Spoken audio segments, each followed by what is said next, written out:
Aujourd'hui, dans Scène de culte, place au western des westerns. Le bon, la brute et le truand.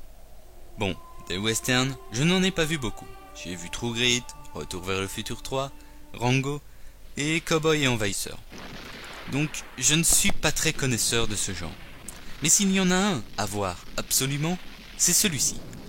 Le film a su devenir une référence du genre grâce à ses nombreuses qualités. Mais sa principale qualité est l'univers créé.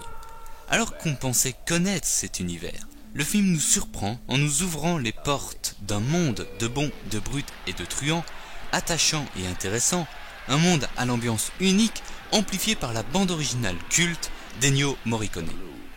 Une chose amusante, c'est que j'inverse tout le temps la brute et le truand, et je ne suis pas le seul, puisque même la publicité du film se trompe.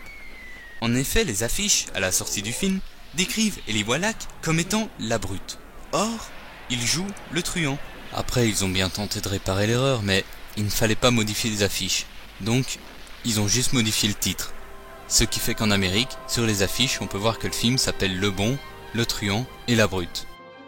Et c'est avec le truand que la scène dont je vais vous parler commence. Cette scène, c'est la séquence finale du cimetière. Déjà, on peut dire que le décor est sublime et est propice pour l'ultime scène du film. Les tombes ont été installées à la main pour les besoins du film et la vision de plus de 10 000 tombes est impressionnante à l'écran, même aujourd'hui. La scène est décomposée en deux parties.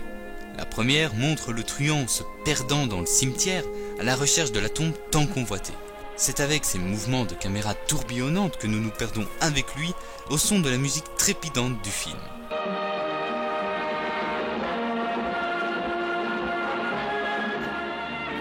Puis vient la deuxième partie de la scène, qui est, comme dans tout bon western, le duel final. C'est les yeux dans les yeux et la main au colt que tout va s'achever. C'est avec un assemblage de plans rapprochés et de plans larges que le spectateur se demande qui va vivre et qui va mourir à la fin de ce face-à-face entre le bon, la brute et le truand. Qui va dégainer en premier? Qui va tirer sur qui? Va-t-il y avoir des alliances, des traîtrises? Une chose est sûre, la mise en scène, la musique et l'attachement que l'on porte pour les personnages fait que cette scène est l'une des meilleures séquences à suspense du cinéma.